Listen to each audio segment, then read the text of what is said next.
Hello and welcome back to the third round of the Smelling Salts League. I'm your host Super Saiyan Blue Lucario and I am the coach of your Wigan Warriors. Today we have the third match and the Wigan Warriors will be taking on the Backstreet Plant Gang today in what should be a very entertaining match. So without further ado, let's have a look at how those teams line up. The Backstreet Plant Gang's team, he has a squad of Manaphy, Gliscor, Hitmontop, Shaman, Scyther and Sylveon, Weezing, Arcanine, Mega Aggron, Necrozma, Noivern and Tapu Koko.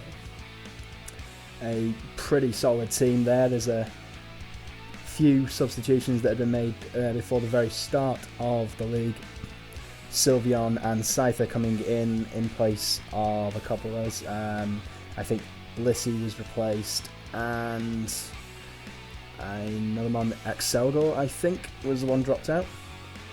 Looking at that, it's quite a diverse team. I mean, you've got some seriously fast sweepers in the likes of Tapu Koko. Noivern can do a lot. Regular Necrozma could be a troubling threat as well. Mega Aggron just has huge defensive stats and is going to be a problem, especially with Filter, reducing super effective damage. Gliscor is going to be difficult as well, especially if it gets the Toxic Heal off. That could be a very important thing to stop. And then the biggest threat is one of my favourite Pokemon, Manaphy. If that thing gets a Tail Glow Surf, we're in some deep trouble here. There's no other way to put that. So look at that. It's quite an interesting squad. Weezing as well could be a troubling threat. Sylveon as well. That's probably going to be running Calm Mind if he plays Sylveon. So definitely keep an eye out for that. As for the Wigan Warriors, we have our squad here. We have Toxapex, Jirachi, Tapu Bulu, Hydreigon, Zeraora, Mega Pidgeot, Cresselia, Marowak Alolan form, Cloyster, Hariyama, Mismagius and Cloyster. Looking back at the other battles, there's been some good performers in there. It's quite a diverse team as well. We've not had the best of luck so far, but I have a feeling this squad can do more. It can step up to the next level, and well, there's only one way to find out, and that is by taking us into this third round. Speaking of the third round, let's have a look at the other fixtures in this round. We have the Milwaukee Medichams taking on the Phoenix Helioptiles. The Medichams will be looking to avenge their crushing round 2 defeat to the Miami Heatran, while the Phoenix Helioptiles are on fire right now. 2 big wins, holding them right up there at the top. Nevada Nidokings facing the Miami Heatran. Nevada Nidokings match last week being postponed, so this is Shadowed Zoroa's first match in the league, and he's got a very difficult challenge to start off as he faces Miami Heatran, who are a very strong team. We also have the New England Patriots facing James YCB. We have faced both of those two teams, so it should be a very interesting contest there. And of course, the Wigan Warriors taking on the Backstreet Plant Gang in our match.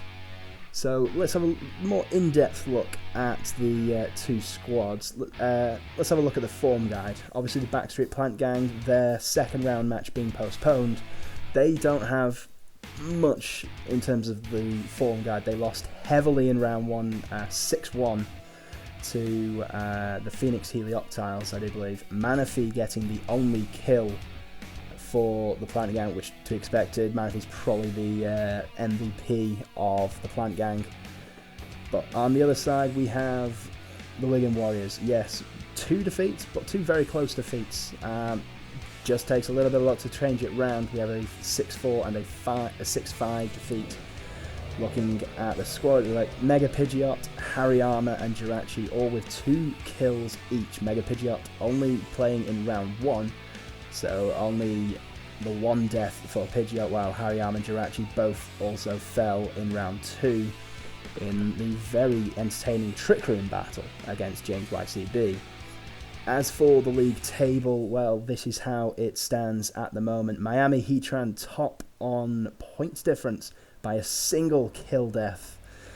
Phoenix Helioptiles right up there as well. Two teams on fire. They are the only two teams with a 100% record after 2 rounds. So it really is anybody's league. The Milwaukee Metachams, James YCB, New England Patriots all on 2 points.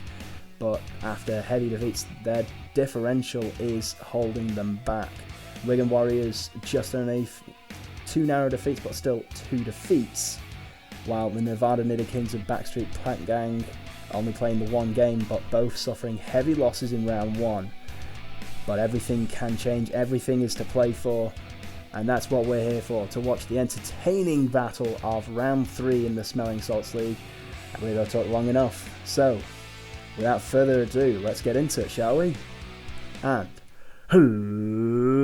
let's get ready to Poke Rumble!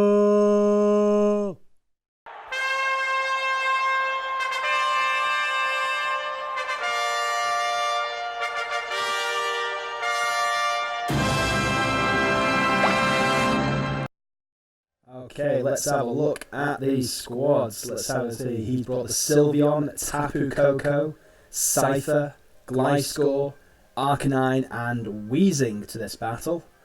And the Wigan Warriors, we have Hydreigon, Zeraora, Toxapex, Pidgeot, Marowak Alolan, and Cloyster.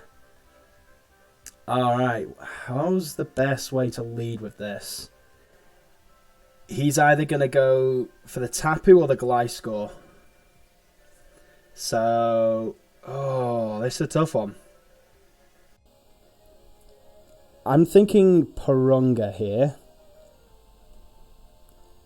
In case he goes Gliscor. If he goes Tapu Koko, we have a bit more of a problem. But I might be able to deal with this. We'll just have to wait and see. It's a really tough one to start out with. I mean, the Sylveon's a problem because of Calm Mind, but... Oh, he does go Tapu. Okay. Right. That's an issue. I could Earth Power, but it's probably Air Ballooned. I don't really want to stay in on this. He's not going to go for an Electric type here. He's going to go for probably a Fairy type move, to be honest. Oh, that's annoying. That's really annoying. Okay, do we switch to the Marowak, actually, at this point? Not sure how to go with this. Yeah, I'm going to just switch. We're going to just switch. I am worried about what this thing's going to do. And it'd be an issue because I need Marowak to stay alive. So it's a very risky start already. He probably thinks I'm going for Earth Power. He goes Brave Bird. Okay. Brave Bird would kill next turn. That's an issue. Alright. That's a problem. I'm surprised with a Brave Bird. If he goes Brave Bird again, we could switch to Sparky. But, no, Sparky doesn't really have the best moves for that. You have to... Oh, this is an issue. This is a real issue already. Because Brave Bird's going to kill.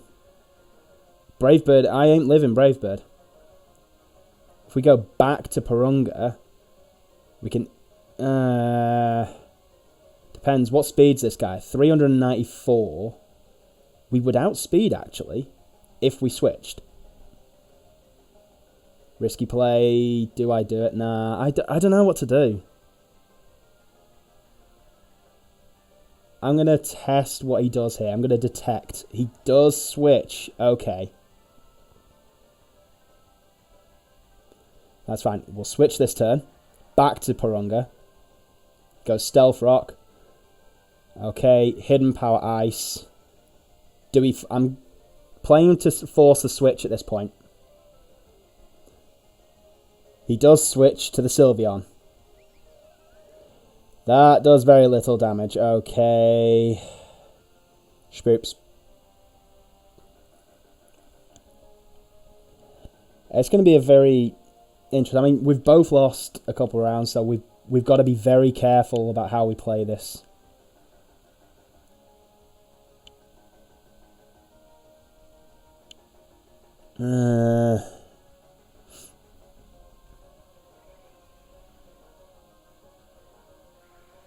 Oh, he goes for the Coco. Frick. That thing's got Volt Switch. If it goes to Volt Switch, we can definitely play off that. But there are rocks up there. I don't like the fact that there are rocks up there.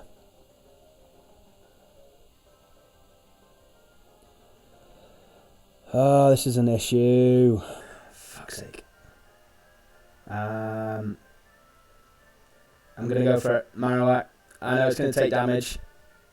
He goes Wild Charge. We take it. Okay. I'm going to detect this turn. Because I think he's going to go for the Brave Bird. I'm just using it to scout out where he does switch back to the Gliscor. Okay. He's probably going to EQ at this point, so we'll go Burbs. He's already got the rock set up. We can get rid of the rocks this turn. There you go. We predicted the Earthquake. That's a good start. We Mega. Then we Defog.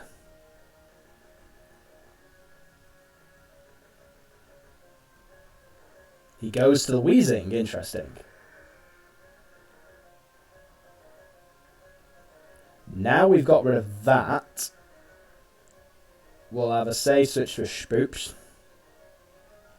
He goes to Will-O-Wisp. We've got Recover on this thing, so we're okay there. We'll Scald, see what he does. Goes Sludge Wave. Alright, that's not going to do much. We're going to eat that up. As he's going to eat up that. I was really hoping for a burn there as well. That's a problem. We'll go Scald again, see what he does. He's probably going to switch out to the Tapu Koko at this point. Alright, what do we have? Or does he go for Explosion at this point as well?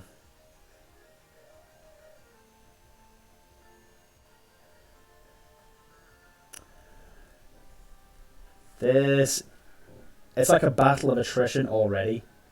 He's going Sludge Wave.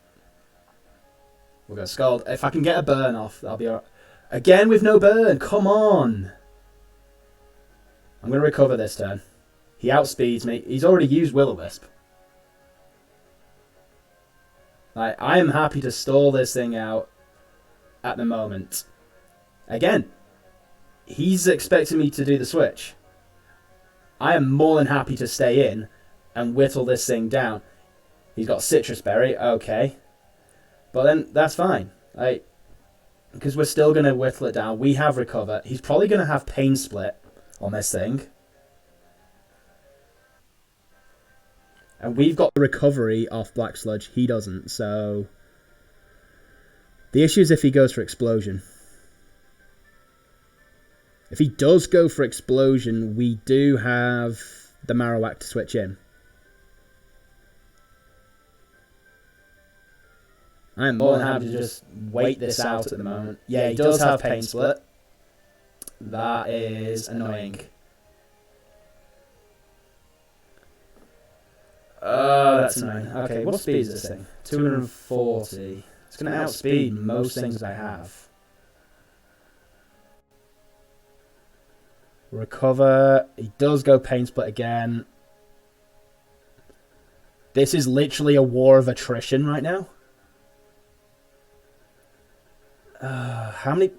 He's just going to keep going for Pain Split, isn't he? That's really annoying.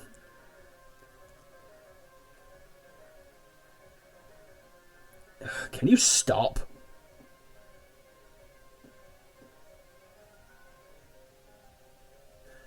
Actually, this could be the play. He goes Pain Split again. We have Marowak. Thank you.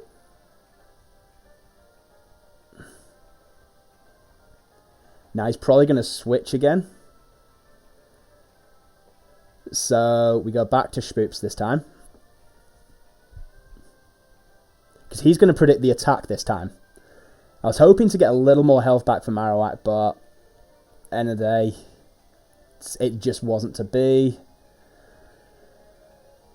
Question is, who's he sent? He sends the Gliscor. Okay, so we got the Toxapex back in there.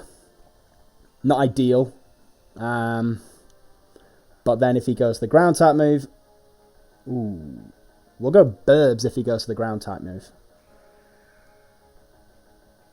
There you go. We predict the EQ. Now we can go for Hurricane. He's probably going to switch. He doesn't switch, but it takes a massive amount of damage.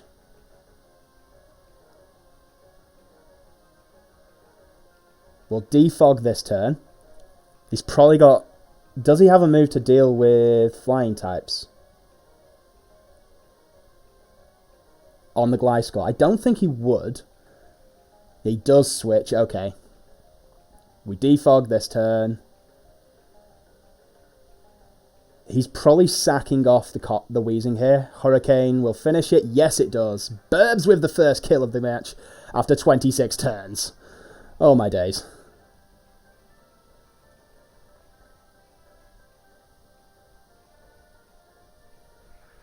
Yeah, the Coco's coming in. That was expected. Now, he's got Wild Charge, which he could go, but he's probably predicting the switch to Marowak at this point. So would he then go Brave Bird? Because Brave Bird would kill Marowak. Do we risk it? We're risking it. We're risking it. Is he going to go Brave Bird? He did go Brave Bird. Okay. It's taken a big amount of damage. How many moves has he shown? He's shown 2 moves. Okay. We'd live Brave Bird.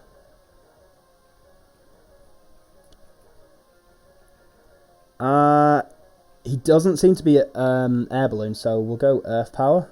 We'll see. We will outspeed with the... Okay, he switches. Good read on that. You saw that coming. Okay, where do we go next?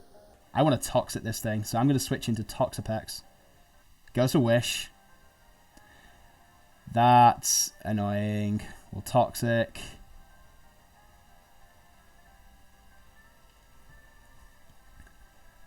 He's probably going to send the Gliscor in. He's probably going to... yeah. He's going to send the... I think he'll switch to the Gliscor at this point. So we go for Scald. We should kill. He sends Scyther. Interesting. Okay. Not what I was expecting. Okay, he's got Swarm Technician and Steadfast, so we'll go for a Toxic. Swords Dance, alright. That's fine. It's not really fine, to be honest. What are we talking about? The positive thing, though, is we have Haze. He's gone for the Swords Dance again. Haze. Destroys the stats. Alright. And raises our attack back to normal, but I mean, that's neither here nor there. We Scald this turn. He goes to Sylveon. Do we get the burn? No, we don't. Okay, we'll go Toxic. I will Toxic your entire team if I have to.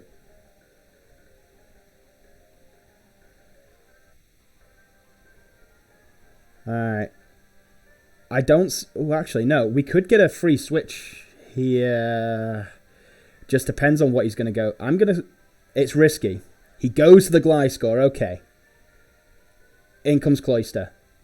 He's got Wish. Do we risk this? I think we'll live an EQ, so we'll Shell Smash because we've got the White Herb. There's the stat boost. Yeah, okay, we eat that for days. Ice Spear. We could actually sweep from here. There is a potential for a sweep, depending on how we play this. We've got to be very smart, though. Because we've got the setup. Icicle Spear will kill Gliscor this turn if it stays in. But if he predicts that and goes to the Arcanine, it'll survive the turn.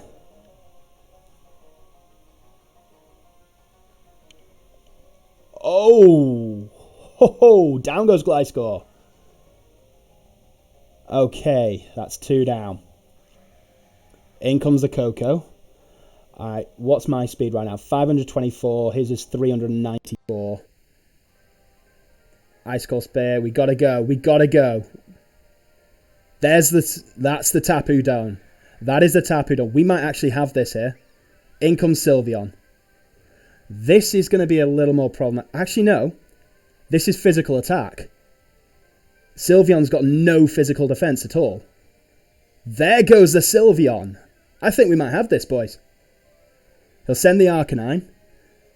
Oh. Okay, he's got the drop there. Do we meme and explode? Or do we liquidate? I think we liquidate. Oh, the one shot with the liquidation. In comes a Scyther at the end. Icicle Spear. We've got this. This is the sweep. This is the 5-0 sweep. That is what I'm talking about, ladies and gentlemen. All it takes is one big match to end everything. And that is how we do what we do. A win for the Wigan Warriors at long last. Thank you very much for watching this battle. Well, it's quite easy to see who was the MVP of that match. But let's have a look anyway at the performances individually. Cloyster with a huge 5-0 sweep at the end there, coming in clean as soon as the shell smash was in place and we lived the earthquake. It was game over for the Backstreet Plant Gang. Mega Pidgeot with the other kill there and surviving as well, so improving its differential, while Tapu Koko getting the kill for the Backstreet Plant Gang, coming in with the Brave Bird against Marowak Alolan form. So let's have a look at the other results for round 3. There's been some very interesting games this week. The Milwaukee Medichams going down very narrowly against the Phoenix Helioptiles 6-4.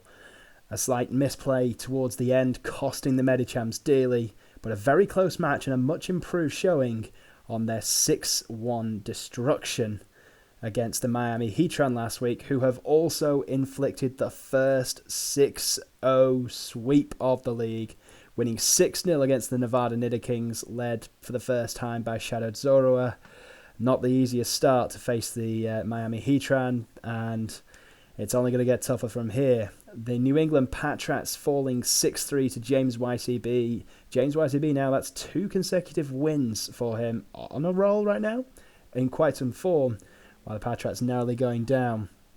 And of course, the Wigan Warriors with that 6-1 win, a massive win, turning their season back on track. So what does that do to the league table itself? Well, obviously, at the bottom, yet to win. The only side's yet to win, but they do have to play each other yet. That game is being rearranged as we speak. So the Backstreet Plant Gang and Nevada Nidokings, they may be at the bottom. They've both lost 2 games quite heavily, but they face each other. There's a matter of pride, and there's still a long way to go. They have 5 games left each. Plenty of time to turn it round, and who knows, they might just sweep, one of them might just sweep the rest for the rest of the tournament. Who knows, indeed. Of course, right at the top, the Miami Heatran and the Phoenix Helioptiles, the only sides maintaining that 100% record, played 3-1-3, but the Miami Heatran with a much better differential after that 6-0 sweep. James YCB in third on 4 points, chasing down the pack, but in good form with 2 consecutive wins. And then just behind them, the Wigan Warriors into the top 4 for the first time with their first win of the season, and a very good differential now with that big sweep. Just ahead of the Milwaukee Medichams, who we actually face in the 4th round, which makes this tie all the more important now for both teams. New England Patrats falling now 2 consecutive defeats and they're falling down into sixth place even, sorry. Their differential is falling as well, but again, plenty of time to pull it around. And plenty of games still to go. We are just under halfway through this season. There is a lot still to play for. Remember, top 4 will make the playoffs, so it is still anybody's game right now. And last but not least, we're looking at the Lord Beerus Award standings because there's been a huge shift. Cartana still does lead the pack with a +5 differential, but that monster showing from Cloister in this round, getting a 5-0 of its own, puts it up in second place with 5 kills, 1 death in only 2 games, putting it narrowly ahead of Landorus Therian, who is also on a +4 differential alongside Crocodile of the Phoenix Helioptiles and Mega Venusaur of the Miami Heatran, all on +4. Also making up the top 8 is Muck, Alolan Form, Tapu Lele of the Phoenix Helioptiles and Jellicent of the Miami Heatran, all on +3. As you can see, the top 2 sides, Miami Heatran and Felix Helioptiles, are dominating the top 8 of those standings, but still Cartana on top at the moment. But for how much longer that is the case? But of course, that will be a question for another day. This has been round 3. We will see you again for round 4. Don't forget to leave a like, comment, and subscribe for more content on this channel. Definitely subscribe to TheGliguy. His link will be down in the description box below. And until the next round, it's time for me to have a cup of tea.